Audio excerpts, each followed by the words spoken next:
अगर आप फर्म में 9 to 5 है, लेट सिटिंग भी हो जाती है अगर आप ऑडिट डिपार्टमेंट में हैं, लेकिन अगर टैक्स में भी हैं, फिर भी अक्सर रिटर्न के टाइम पे या जो है किसी भी उस पे आपको लेट सिटिंग हो जाती है काम की बेसिस पे। तो आपकी जो टाइम पीरियड है स्टडी हो ना, it should be flexible enough. ये नहीं है कि आपने 9 to 5 रखा है, अगर मैं 5 बजे जाऊँगा तो ही स्टडी करूँगा या तो ही मैं लाइब्रेरी जाऊँ। हाँ, again it's a very important aspect, ठीक है? अब जब आप फर्म ज्वाइन करते हैं या इंडस्ट्री ज्वाइन कर रहे हैं, आजकल इंडस्ट्री आर्टिकल्स का भी काफ़ी ट्रेंड है, तो सबसे पहले आपने ये फोकस करना है कि how to pass my CA final papers, ठीक है? इंडस्ट्री में जाना चाहते हैं आफ्टर आर्टिकल्स और या फर्म्स में जाना चाहते जी, हैं। जी। इस वाले एक और आता है फेस, पहले भी सच में दोबारा मैं इसलिए पूछूंगा क्योंकि आपका आर्टिकल्स तो फर्म से है ही है। जी, जी। अभी आप इंडस्ट्री में जॉब कर रहे हैं और इंडस्ट्री में आप जिस इंडस्ट्री में है वहाँ पर आई कैप के साथ भी एफिलिएट है और बिल्कुल ऐसे ही। हायर इंटर्नशिप भी किया है। प्रोवाइड करते जी, हैं। जी, ऐसे ही। तो आप इस चीज को किस तरह डिफाइन करते हो कि एक स्टूडेंट को फर्म्स को प्रायोरिटी देनी चाहिए या उसे चाहिए कि इंडस्ट्री में मूव कर ले आर्टिकल्स के लिए, तो इसको आप किस तरीके से देखते हैं? तो एक और चीज के अभी आपने आर्टिकल्स कंप्लीट किए हैं और आर्टिकल खत्म होते ही आपने अप्लाई किया होगा डिफरेंट जगह पे, पाकिस्तान में अप्लाई जी, किया होगा, बाहर भी अप्लाई किया होगा। ऐसे ही। तो आप इन चीजों को कैसे देखते हो कि आर्टिकल्स कंप्लीट हो गए हैं और एज वेल एज आप क्वालिफाइड भी हो और आप पाकिस्तान में रहते हुए जॉब्स बाहर जॉब्स की अपॉर्चुनिटीज हैं और इसके अलावा पाकिस्तान में प्रैक्टिस का अगर आप अपने सर्कल में रहते हुए एक्सपोजर उसको आप काइंडली एक्सप्लेन कर दीजिएगा कि जितना हो सके। और इसके अलावा पाकिस्तान में प्राइवेट और गवर्नमेंट जॉब्स के हवाले से क्या अपॉर्चुनिटीज अवेलेबल हो सकती है अगर आपने उनमें अगर आप देखा एक्सपोजर है आपका। अस्सलाम वालेकुम माजिद भाई, कैसे हैं आप? उम्मीद करता हूँ खैरियत से होंगे। थैंक यू सो मच कि आपने अपनी हेक्टिक रूटीन में टाइम निकाला हमारे लिए, मेरे लिए और मेरे दोस्तों के लिए। तो कैसे हैं आप? वालेकुम सलाम असद, अल्हम्दुलिल्लाह मैं ठीक हूँ, आप बताएँ कैसे हैं आप? अल्हम्दुलिल्लाह। Thank you for inviting me once again and providing an opportunity to the listeners some aspects that we have experienced during our journey, and I hope we try our best कि जो लोग हैं जो सुनने वाले हैं हमारे उनको एक अच्छा और एक पॉजिटिव मैसेज आए। लास्ट टाइम आपने अपना टाइम दिया माजिद भाई से जिस वीडियो में हमने डिस्कस किया था कि ड्यूरिंग द आर्टिकल्स में स्टडी को कैसे मैनेज करनी है, ये चीजों को डिस्कस किया हमने। तो अभी ऑब्वियसली आर्टिकल्स के बाद अभी जॉब कर रहे हैं, इंडस्ट्री का एक्सपीरियंस भी है, तो मजीद एक्सपोजर है इनके पास, तो बहुत सारी चीजें हैं जो इनसे पूछनी है, जो हम वक्तन फक्तन इनको पकड़ते रहेंगे इंशाल्लाह ऐसे ही और इनसे पूछते रहेंगे और हमें भी फायदा होगा, आपको भी फायदा होगा। तो स्टार्ट करते हैं टाइम जाया किए बगैर। सबसे पहले अभी कैफ के एग्जाम भी चल रहे हैं, आपको पता है, बिल्कुल ऐसे ही। ठीक है? और कैफ के एग्जाम चंद दिन है, गुजर जाएंगे और आपने अभी भी बताना है कि अभी जो बच्चा देखे उसका टाइम वेस्ट ना हो, कि उसको इन दिनों में क्या करना चाहिए। जी, जी।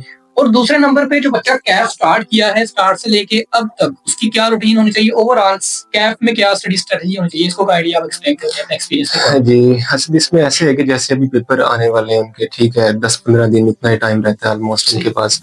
तो उन्हें अब तो मतलब जो मोस्टली जो टीचर्स हैं, जो मेंटोर्स हैं, वो भी कह रहे होते हैं कि आपने जब एग्ज़ाम के लास्ट वीक जो चल रहा हो ना, अभी खैर 1 वीक रहता है, 2 वीक रहते हैं। आप अभी तो अपने जो कॉन्सेप्ट्स हैं उनको क्लियर करें, ठीक है? अगर कुछ पेंडिंग लेक्चर्स हैं, उनको भी आप क्लियर कर सकते हैं इस पीरियड में। लेकिन जब 1 वीक रह जाए एग्ज़ाम का, तो आप ट्राई करें कि आपने जो कुछ पढ़ लिया है इट्स मोर देन एनफ, बस आप इतना ही कर सकते थे, ठीक है? अब आप उसको जो है ना रिवाइज़ करने का सोचें, उसको कवर करने का सोचें कि आप उसको कैसे एक एफिशिएंट वे में बेहतरीन तरीके से एग्ज़ाम के लिए अपने आप को जो है ना आप उस वीक में प्रिपेयर करें, ना कि आप अपने जो है ना लेक्चर्स हैं उनको कवर कर रहे हो। दूसरे जो स्टूडेंट्स हैं जिन्होंने मतलब अभी कैफ जो नए ज्वाइन करते हैं या जो है वो अभी कैफ में हुए हैं, उन्होंने पेपर्स कैफ के पिक किए हैं नए, तो उनके लिए यही है कि वो सबसे पहले तो डिसाइड करें ना कि वो कितने पेपर्स उठाना चाह रहे हैं। 2 पेपर्स हैं, 3 हैं, 4 हैं, ग्रुप ए में से कितने उठाने हैं, बी में से कितने उठाने हैं, ये डिसाइड करें और ये डिसाइड करें on the basis of their own determination के वो कितना कर सकते हैं, ठीक है? सबसे ज़रूरी चीज़ होती है पेपर पास करना। ये नहीं है कि आप 3 पेपर अटेम्प्ट कर रहे हैं, 4 कर रहे हैं, 5 कर रहे हैं, आप 2 करें लेकिन उसको पास करें, ठीक है? आप 3 करें, उसको पास करें, जितने आप पास कर सकते हैं, ठीक है? तो उसमें जैसे वो लोग जॉइन करते हैं उसको कैफ को और ये अपने पेपर्स को करते हैं, स्टार्ट करते हैं, तो वो स्टार्ट से ही ना डेकोरम मेंटेन रखें, रेगुलर स्टडी करें, ठीक है?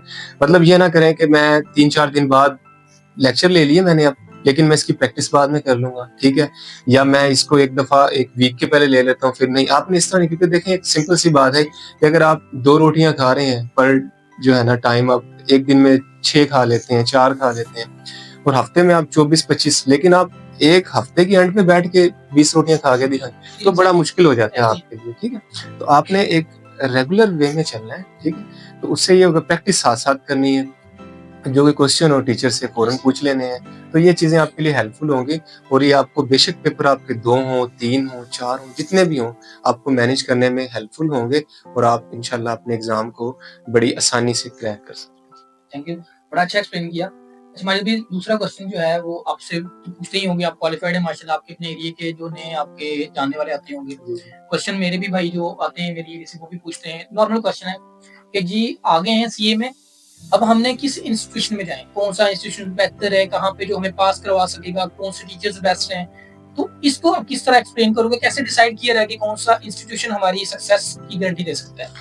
अब देखें जी, बात ये है कि जब हम सबसे पहले ज्वाइन करते हैं ना, तो मोस्टली जो, अगर हम अपने एरियाज की बात करें या कोई भी, तो किसी को भी ना इंस्टीट्यूट के बारे में इतना स्टूडेंट्स को खास पता नहीं होता।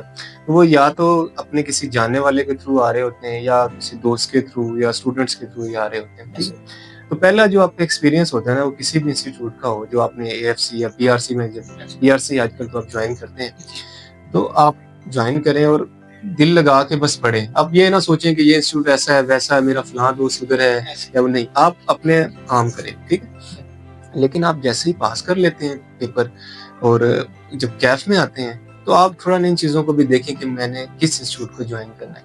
वैसे तो आपको पीआरसी लेवल पे ही इतनी नाव हो, आप किसी दोस्त से या किसी फ्रेंड से आपको पता होना चाहिए कि मैं किस तरह से जो है ना, किस इंस्टीट्यूट को ज्वाइन करूँ। लेकिन आप जब कैफ में आ जाते हैं, तो फिर आपको इन चीज़ों को फोकस करना चाहिए कि किसको ज्वाइन करना है, मैंने किस इंस्टीट्यूट। अब वो आपके पास डिफरेंट ऑप्शंस हैं। अब इंस्टीट्यूट के बाद एक और जो है लाइन आइटम भी आ जाती है कि कौन से टीचर्स को ज्वाइन करें, क्योंकि mostly institutes are identified by the teachers, ठीक है। तो आप जो है ना ज़रूर देखें, माशाल्लाह बड़े अच्छे और कॉम्पिटेंट टीचर्स हैं। मैंने भी पढ़ा है, ज़ाहिर बात इंस्टीट्यूट है। जैसे लाहौर में अगर हम बात करें तो पैक कॉलेज है, ठीक है, राइज़ है, एसबीआई है, क्रिसेंट कॉलेज है, सीएफई कॉलेज है, तो माशाल्लाह बड़े अच्छे टीचर्स हैं।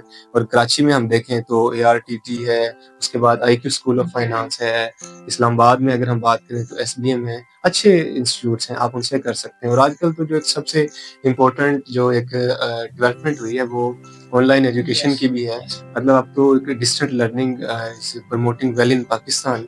यू कैन जो है आप दूसरी चीज़ों को भी इवैल्यूएट कर सकते हैं। अगर आप ऑनलाइन की तरफ जा रहे हैं, तो आपके पास डिफरेंट ऑप्शंस हैं। मतलब फिर तो आप लाज़मी नहीं है कि आप लाहौर के ही हैं, या आप लाहौर में ही आ रहे हैं, या कराची में, आपके पास डिफरेंट ऑप्शंस हैं। तो आप ज़रूर इंस्टीट्यूट को देखें अपने दोस्तों से, या उनकी पासिंग रेशियो, और ज्वाइन करें। लेकिन एक दफ़ा वंस यू हैव ज्वाइंड, फिर आपकी ये डिटर्मिनेशन होनी चाहिए कि कोई भी इंस्टीट्यूट ए, बी, सी, डी जो, तो मैंने पेपर पास करना है, ठीक है।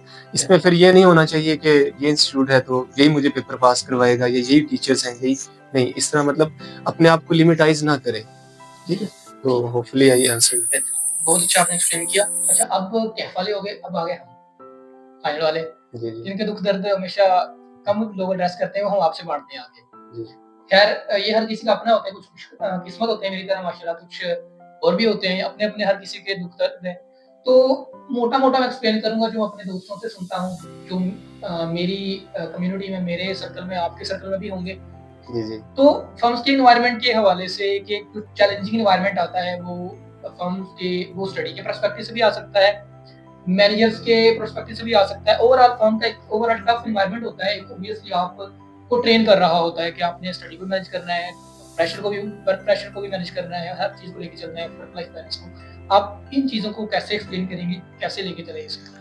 देखिए, असल इसमें जो है ना, एक बड़ा इम्पोर्टेंट क्वेश्चन है, और नो डाउट जब जो सीए कम्युनिटी अगर वो फॉर्म्स में आर्टिकल्स आके करेंगे लड़के, तो 3.5 years are very important for their next future, जो है ना उसके लिए बड़े इंपॉर्टेंट होते हैं, ठीक है। तो इस पीरियड में वैसे तो मैंने माशाल्लाह आर्टिकल्स गुजारे हैं, तो मैं जिन लोगों से मिला हूँ ना, तो उन्होंने एक ही मुझे बात जो है ना वो ज़रूर कही है, वो ये कि जो 3.5 ईयर्स है ना, या 4 ईयर्स आर्टिकल से, they are very good time, ठीक है। मतलब गोल्डन टाइम था उनके लिए, लर्निंग के पर्सपेक्टिव से भी, ठीक है। डिसिप्लिन वे में उन्होंने किस तरह अपनी लाइफ गुजारी। बाकी अब ये है कि किसी फर्म का कल्चर कैसा है, it varies on the basis of firm to firm, ठीक है ना। आप मतलब ये नहीं कह सकते कि ये फर्म ऐसी है तो दूसरी भी वैसी ही होगी, या इसमें। लेकिन जो सबसे इम्पोर्टेंट चीज़ है वो ये है कि आप जब गए हो फर्म आपने ज्वाइन की है, तो आपकी डिटर्मिनेशन क्या है? आपके एस्पेक्ट्स क्या हैं? आप क्या चाहते हैं? ठीक है ना? अगर आप ये चाहते हैं कि आप भी उसी तरह अगर किसी फर्म में कोई 19-20 का है, थोड़ा बहुत फ़र्क है या चीज़ें देखिए ना, आप स्टूडेंट होते हैं, आप उन पे कमिट्स कर नहीं सकते। वो इतने अरसे से फर्म चला रहे हैं, ठीक है, मैनेज कर रहे हैं, उन्होंने एक लर्निंग प्लेटफ़ॉर्म लोगों के लिए प्रोवाइड किया हुआ है। आप कैसे उस पे कह सकते हैं कि ये ठीक नहीं है, वो ठीक नहीं है। ठीक है, नहीं ठीक है तो आपकी चॉइस है, आप उसको दूसरी चॉइस को अगर आपके पास है तो इवैल्यूएट करें, ठीक है? लेकिन उसमें ये है कि अगर आप ठीक हैं, सबसे पहले जो ठीक होना होता है ना, वो आपने खुद होना होता है। ठीक है? और जो चेंज भी आना होती है ना, वो आपसे आना होती है। वो आपको पता है ना कि मौलाना रूमी कहते हैं कि पहले मैं चालाक था, दुनिया बदलना चाहता था, आज मैं अक्लमंद हूँ, खुद को बदल रहा हूँ। तो सबसे पहले जो है ना चेंज शुरू होती है आपके अपने आप से। ठीक है? अगर आपको फ़ोन में कुछ डिस्क्रिपेंसी या कुछ डेफिशिएंसी नज़र आती है, तो आप बात कर लें, उसको ख़त्म करें, ठीक है? हो सकती है तो ठीक है, और हो जाती है। मतलब मोस्टली जो है ना कम्युनिकेशन गैप्स होते हैं मोस्टली टाइम। उसके बाद रही बात आपकी सीनियर्स की, आपके मैनेजर्स की, तो दे आर वेरी रिस्पेक्टेबल। आपको उनकी बातें माननी चाहिए, ठीक है? जो उनको ड्यू रिस्पेक्ट है वो देनी चाहिए क्योंकि ये टाइम की बात होती है। आज वो हैं, कल आपने उनकी जगह आना है, ठीक है? और रिस्पेक्ट को रिस्पेक्ट होती है। आज आप किसी को रिस्पेक्ट देंगे तो आपको ही मिलेगी और वैसे भी हमारे इस्लाम में भी है और ज़रूरी भी है कि बात बानसीब और आपने जो है ना इन चीज़ों को ज़रूर देखना होता है। बाकी फर्म्स के कल्चर इसी तरह होते हैं स्टूडेंट्स को मोस्टली क्योंकि हमने ना इस तरह की चीज़ें देखी नहीं होती, फेस नहीं की होती, तो हमारे लिए डिफरेंट एक वो जो है ना एक्सपीरियंस होता है। लेकिन अगर आपके माइंडसेट ये है कि मैंने एग्ज़ाम्स पास करने हैं और मैं एक लर्निंग पर्सपेक्टिव से आया हूँ, मैंने इधर काम भी सीखना है जो मेरी फ्यूचर लाइफ में हेल्पफुल हो और मैंने पेपर भी पास करने हैं ताकि मेरा वर्क लाइफ बैलेंस और वर्क स्टडी बैलेंस मेंटेन रहे, तो वो आपको मेहनत करना पड़ेगी, ठीक है? क्योंकि देखें आप अगर आप फर्म में है 9 टू 5 है, लेट सिटिंग भी हो जाती है अगर आप ऑडिट डिपार्टमेंट में हैं, लेकिन अगर टैक्स में भी हैं, फिर भी अक्सर रिटर्न के टाइम पे या जो है किसी भी उस पे आपको लेट सिटिंग हो जाती है काम की बेसिस पे। तो आपकी जो टाइम पीरियड है स्टडी वो ना it should be flexible enough. ये नहीं है कि आपने 9 टू 5 रखा है, अगर मैं 5 बजे जाऊँगा तो ही स्टडी करूँगा या तो ही मैं लाइब्रेरी जाऊँ, नहीं। आपने कहना है कि अगर मैं 6 बजे गया, 7-8 बजे भी गया, ठीक है? तो मैं इसको फिर भी मैनेज करूँगा। मतलब अपने अपने स्टडी को अपने जो है ना वो फ्लेक्सिबल रखना है। उससे ये होगा कि आप काम भी कर रहे होंगे, जो फर्म्स है उसकी जो पॉलिसीज़ हैं, उसकी काम है उनको भी मैनेज कर रहे होंगे, साथ-साथ आप अपनी स्टडी को भी मैनेज कर रहे होंगे। Thank you. बड़ा एक्सप्लेन किया आपने अच्छा तरीके से और इसके बाद अभी माजिद भी देखा होगा आपने एडवांसमेंट आ रही है, स्किल्स का दौर है जी। और अक्सर लोग कहते हैं कि ये क्वालिफिकेशन तो मैटर करती है, लेकिन उसके साथ-साथ इक्वल जो इम्पोर्टेंस है ना वो स्किल्स की भी है। बिल्कुल ऐसे तो ही है। अभी आर्टिकल्स के दौरान आर्टिकल्स भी हैं, स्टडी भी है, इसके साथ-साथ और क्या एक्टिविटीज़ हैं जिसमें हमें एज़ अ स्टूडेंट और एज़ अ सीए फाइनलिस्ट हमें एंगेज होना चाहिए हमारे फ्यूचर करियर वाइज़ और मतलब डेवलपमेंट वाइज़ कौन-सी एक्टिविटीज़ है जिनको हमें लेके चलना चाहिए साथ-साथ? हाँ, again it's a very important aspect, ठीक है? अब जब आप फर्म जॉइन करते हैं या इंडस्ट्री जॉइन कर रहे हैं, आजकल इंडस्ट्री आर्टिकल्स का भी काफ़ी ट्रेंड है, ठीक? तो सबसे पहले आपने ये फ़ोकस करना है कि how to pass my CA final papers, ठीक है? मतलब आपकी फर्स्ट प्रायोरिटी जो है लर्निंग के साथ-साथ सीए एग्ज़ाम्स होनी चाहिए। During the exams, ICAP provides different opportunities of learning like से मतलब एग्जाम तो साथ-साथ चल ही रहे होते हैं, साथ-साथ ICAP आपको हैंड्स ऑन कोर्सेज दे रहे होते हैं, ठीक है? तो आप उनको परस्यू करें सबसे पहले। उसके बाद अल्हम्दुलिल्लाह अगर आप पेपर पास कर लेते हैं, ठीक है? और आपके पास स्टिल अभी टाइम है, जैसे मैंने पेपर पास कर लिए तो मेरे पास 1 ईयर का टाइम था, ठीक है? अगर आपके पास भी इस तरह है तो आप जो है ना डिफरेंट कोर्सेज जैसे कि फाइनेंशियल मॉडलिंग है, ठीक है? पावर बीट, डेटा एनालिटिक्स ये तो ICAP साथ-साथ चला भी रहे होते हैं।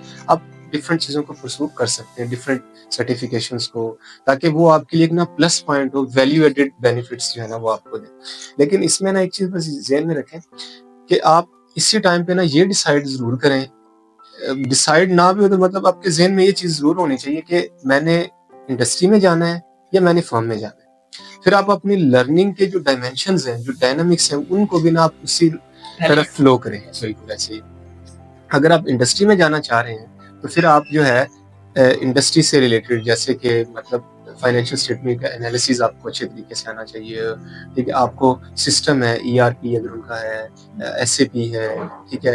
इस तरह की ट्रेनिंग्स को ना परस्यू करना चाहिए। लेकिन अगर आप प्रैक्टिस की तरफ मूव करना चाह रहे हैं, कोई फर्म में उस तरफ जाना चाह रहे हैं, तो आपके जो सबसे पहले जो होना चाहिए ना वो ये है कि आईकैप जिस तरह के वर्कशॉप करवा रहे होते हैं ऑडिट से रिलेटेड, टैक्स से रिलेटेड, ठीक है, आप उनको परस्यू करें। उसके साथ आप जो है आईकैप के डिफरेंट प्लेटफॉर्म्स हैं, डिजिटल एश्योरेंस बोर्ड है, आप मतलब अपने से रेलिवेंट जिसमें आप जाना चाह रहे हैं ना उस तरह की ट्रेनिंग को परस्यू करें। या जो डिफरेंट फर्म्स है जैसे कि अगर हम देखें बिग 4 है, उनकी डिफरेंट सर्टिफिकेशंस हैं, आप उनको भी परस्यू कर सकते हैं। तो ये आपके लिए एक वैल्यू एडेड बेनिफिट्स होंगे, और जब आप इंटरव्यू में या किसी भी रेलेवेंट पर्सन से बात कर रहे होंगे तो it will reflect how much you are determined. आपने ना बड़ी प्यारी बात में एक और पॉइंट रेज कर दिया, इंडस्ट्री में जाना चाहते हैं आफ्टर आर्टिकल्स और या फर्म्स में जाना चाहते जी हैं। जी इस पहले एक और आता है फेज, पहले भी डिस्कस कर चुके हैं, अब दोबारा मैं इसलिए पूछूंगा क्योंकि आपका आर्टिकल्स तो फर्म से है ही है। जी जी अभी आप इंडस्ट्री में जॉब कर रहे हैं और इंडस्ट्री में आप जिस इंडस्ट्री में है वहां पर आईकैप के साथ भी एफिलिएट है और बिल्कुल ऐसे इंटर्न हायर आर्टिकलशिप भी किया है। प्रोवाइड कर रहे जी हैं। जी ऐसे तो आप इस चीज को किस तरह डिफाइन करते हो कि एक स्टूडेंट को फर्म्स को प्रायोरिटी देनी चाहिए या उसे चाहिए कि इंडस्ट्री में मूव कर जाए आर्टिकलशिप के लिए, तो इसको आप किस तरीके से देखते हो? जैसे देखें अब आईकैप ने इनिशिएटिव तो लेना था इंडस्ट्री में, क्योंकि आपको पता है कि माशाल्लाह बच्चे जो हैं क्वालिफाई कर रहे हैं, ठीक है, और फर्म उस तरह से डिमांड को Accommodate नहीं कर पा फुलफिल नहीं कर पा रही, तो डिफरेंट जो वेन्यूज थे वो तो ऐड करना ही थे, जो कि उन्होंने किए हैं। और एक अच्छा इनिशिएटिव आई थिंक जो है ना स्टूडेंट्स के लिए, क्योंकि मोस्टली स्टूडेंट्स होते हैं, ज़्यादातर लोग फर्म को परस्यू कर रहे होते हैं, लेकिन ऐसे भी होते हैं कि जो इंडस्ट्री में रहना चाह रहे होते हैं, वो कॉर्पोरेट कल्चर को प्रेफरेंस दे रहे होते हैं, तो वो जाते हैं इसमें, ठीक है, और जाना भी चाहिए। तो दूसरी बात ये है कि अभी जैसे मैं हूँ जिस कंपनी में, उन्होंने सी इंटर्निस्ट को हायर किया हुआ है, तो इसमें ना थोड़े एक जो है ना मतलब डिफरेंट पर्सपेक्टिव है कि फर्म ज्वाइन करें या इंडस्ट्री ज्वाइन करें, ठीक है। दोनों के जो डायमेंशंस है ना वो काफ़ी हद तक डिफरेंट है, लर्निंग के पॉइंट ऑफ व्यू से भी और आपकी फ्यूचर जो है उसके पॉइंट से। अगर आप प्रैक्टिस करना चाहते हैं, पब्लिक प्रैक्टिस करना चाहते हैं और आप चाहते हैं कि मैं जो है फर्म को अच्छे तरीके से मैनेज कर सकता हूँ, देख सकता हूँ, तो आप फर्म की तरफ आ जाएँ, ठीक है। लेकिन अगर आप चाहते हैं कि मैंने कॉर्पोरेट कल्चर में जाना है, ठीक है, मैंने इंडस्ट्री को परस्यू करना है, मैंने कॉर्पोरेट कल्चर में जो है ना अपने आप को मनवाना है, वर्थ इट बनाना है, तो आप इंडस्ट्री में जाएँ, और फिर जिधर भी जाएँ आप उधर जो है ना स्टिक टू द पॉइंट, अपनी परसिस्टेंस को मेंटेन रखें, ठीक है। अभी जिस तरह मैं हूँ तो वो स्टूडेंट्स को अपॉर्चुनिटीज भी दे रहे हैं, और मोस्टली इंडस्ट्री में एक्सपेक्ट मैं यही कर रहा हूँ वो देते होंगे कि वो उनको जो है अकाउंट्स डिपार्टमेंट में भी टाइम लगा रहे हैं, ठीक है, वो फाइनेंस में भी टाइम लगवा रहे हैं उनका, उसके बाद वो इंटरनल ऑडिट में भी रोटेट कर देते हैं, उसके बाद वो ईआरपी एसएपी में भी रोटेट कर देते हैं। तो इस हवाले से अगर देखा जाए तो इंडस्ट्री इज वेरी लुक्रेटिव, ठीक है। फर्म में आप जाते हैं, आप ऑडिट में हैं या टैक्स में हैं, no doubt you have different line of learnings in this department as well, advisory में अगर आप हैं, लेकिन इंडस्ट्री में भी डिफरेंट एस्पेक्ट हैं, आप उधर से भी मतलब आप अब इंडस्ट्री में ये लाजमी नहीं है कि आप जो है ना सिंगल ओरिएंटेड या टू वे आप देखेंगे, आप मल्टी ओरिएंटेड इंडस्ट्री में भी अपने आप को चीज़ों को देख सकते हैं। मतलब जो हमने भी सुनी हुई थी कि इंडस्ट्री में आप एक ही डिपार्टमेंट में रहते हो, ऐसा नहीं होता। नहीं, आप डिफरेंट डिपार्टमेंट में रोटेट हो रहे होते हैं साथ-साथ। आईकैप भी इसको जो है कहते हैं कि आपने ना जो भी training organisation outside the practice register हो रही है, आईकैप उनको भी बता रहे होते हैं कि आपने विद इन 6 मंथ और at least 6 month, after 6 month आपने बच्चों को रोटेट करना है। समझ लो एक और चीज के अभी आपने आर्टिकल्स कंप्लीट किए हैं और आर्टिकल खत्म होते ही आपने अप्लाई किया होगा डिफरेंट जगह पे, पाकिस्तान में अप्लाई किया होगा, बाहर भी अप्लाई किया होगा, ऐसे तो आप इन चीजों को कैसे देखते हो कि आर्टिकल्स कंप्लीट हो गए हैं और एज वेल एज आप क्वालिफाइड भी हो और आप पाकिस्तान में रहते हुए जॉब्स, बाहर जॉब्स की अपॉर्चुनिटीज हैं, और इसके अलावा पाकिस्तान में प्रैक्टिस का अगर आप अपने सर्कल में रहते हुए एक्सपोजर उसको आप काइंडली एक्सप्लेन कर दीजिएगा कि जितना हो सके, और इसके अलावा पाकिस्तान में प्राइवेट और गवर्नमेंट जॉब्स के हवाले से क्या अपॉर्चुनिटीज अवेलेबल हो सकती है अगर आपने उनमें अगर आप देखा एक्सपोजर है आपका। जी, असल इसमें देखें जैसे आपके आर्टिकल्स खत्म होते हैं तो आपके पास डिफरेंट ऑप्शंस रहती हैं। अब जैसे मैं अपनी बात करूँ, मैंने तो खैर इतना ज़्यादा अप्लाई वगैरह नहीं किया, मेरी जॉब हो गई थी, ठीक है। तो मोस्टली पाकिस्तान में जिस तरह का हमारा एक प्रोफेशन है, और जब आप क्वालिफाई कर जाते हैं तो मोस्टली जॉब्स आपकी लग रही होती हैं, इट इज़ रेफरेंस बेस्ड, ठीक है। और रेफरेंस का इधर हरगिज़ मतलब ये नहीं होता कि कोई सिफारिश है, लोग आपको क्रेडिबिलिटी की बेस पे, आपकी ट्रस्टवर्दीनेस की बेस पे भी आपको हायर कर रहे होते हैं, ठीक है। अब दूसरा ये है कि अगर हम पाकिस्तान में रह के जॉब करने की बात करें या बाहर मूव करने की, तो it is clear, it is imperative कि बाहर मूव करना करंटली सिचुएशन में बहुत ज़्यादा लुक्रेटिव है अगर हम कंपैरिजन करें इसका पाकिस्तान के हवाले से, ठीक है? क्योंकि बाहर देखें आप मूव करते हैं, अगर आप फार्म मोस्टली बाहर जाने का जो रूट होता है वो होता है फर्म के थ्रू ही आप जो है ना मूव करें, ठीक है? एक्सटर्नल ऑडिट की फर्म है या आप अकाउंटेंसी कोई फर्म, वरना आप जो है ना ट्रांसफरेबल अकामा लेकर उस तरह भी बाहर जा सकते हैं और उधर जाके भी आप जॉब हंटिंग कर सकते हैं और मोस्टली आपको जॉब मिल जाती है, मतलब इसमें कोई इतना ज़्यादा प्रॉब्लम नहीं है। तो बाहर अगर जॉब की जाए तो बाहर इस टाइम के हिसाब से मतलब ज़्यादा लुक्रेटिव है, पैसे भी ज़्यादा हैं। मोस्टली देखिए एम्प्लॉयज़ को क्या चाहिए? लर्निंग और पैसे, ठीक है? वो पाकिस्तान में बैठ के मिल रहे हैं या उनको बाहर मूव करके मिल रहे हैं। मोस्टली तो हमारा ऑब्जेक्टिव देखा जाए मोस्टली उनका यही होता है as well as with growth, ठीक है? अब अगर आपको बाहर अच्छी जॉब मिल रही है तो आप उसको ज़रूर परस्यू करें और इस हवाले से बाहर ज़्यादा वो है। दूसरी बात गवर्नमेंट जॉब की या प्राइवेट जो सेक्टर है पाकिस्तान में, हमारी फील्ड में आपको पता है कि ज़्यादातर लोग जो है ना प्राइवेट सेक्टर को ही परस्यू कर रहे होते हैं। वो अपने हिसाब से जॉइन करते हैं और जब एक टाइम पीरियड गुज़ारते हैं, उन्हें लगे कि ठीक है, तो उसपे फिर मज़ीद टाइम लगाते हैं वरना आगे मूव करके आते हैं।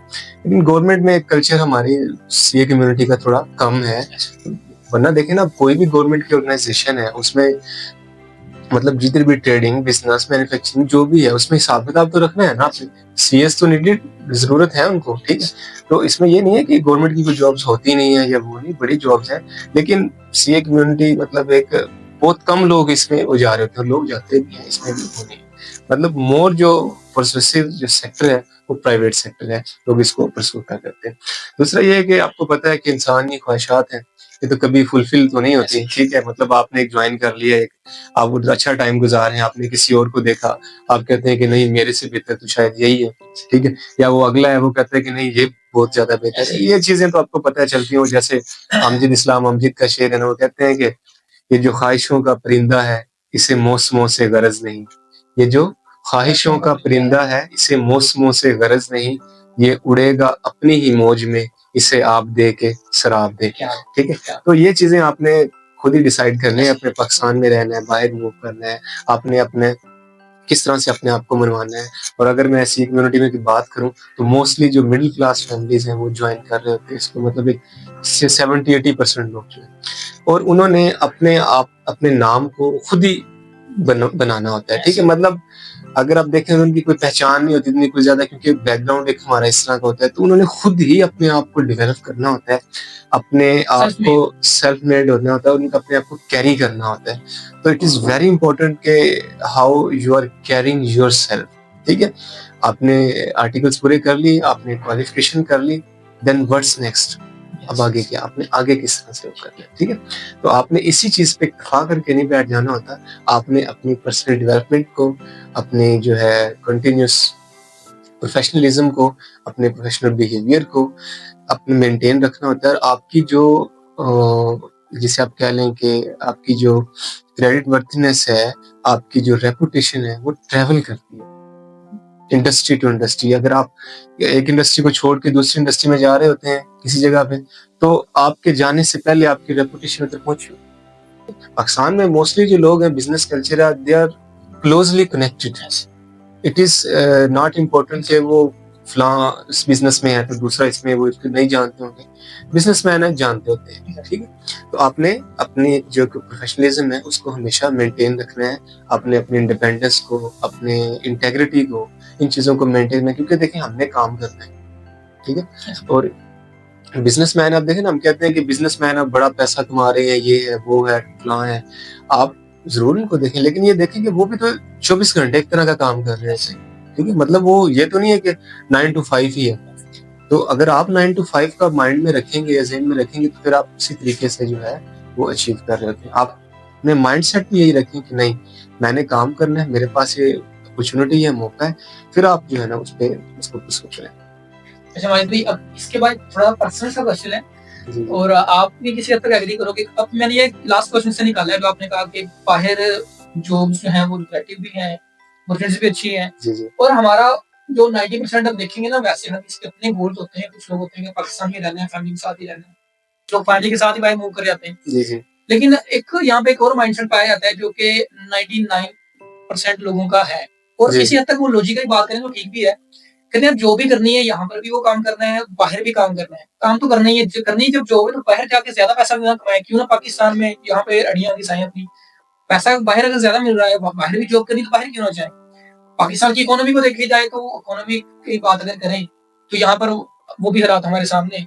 तो इसको आप थोड़ा अपने एंगल से आप किस तरीके से इस चीज को देखते हो, तो इसको काइंडली एक्सप्लेन करें। असद बिल्कुल ऐसे ही है, देखें सीधी सी बात है, आज आप पाकिस्तान से मूव करते हैं, ठीक है, अपने आप को 5 साल बाद देख लीजिएगा, और एक वो दोस्त है जो मूव नहीं कर सके या उन्होंने कहा कि नहीं हम पाकिस्तान में उनको, तो एक तो कंफर्म है कि आप अगर मूव कर जाते हैं तो बाहर आप उससे तो बहुत बेहतर पोजीशन में होंगे, फाइनेंशियली भी और अपने के लाइफस्टाइल के लिहाज से, ठीक है, क्योंकि बाहर आपको पे कर रहे हैं। पाकिस्तान में देखें एक बिजनेस कल्चर शायद उस तरह से इतना डेवलप नहीं है।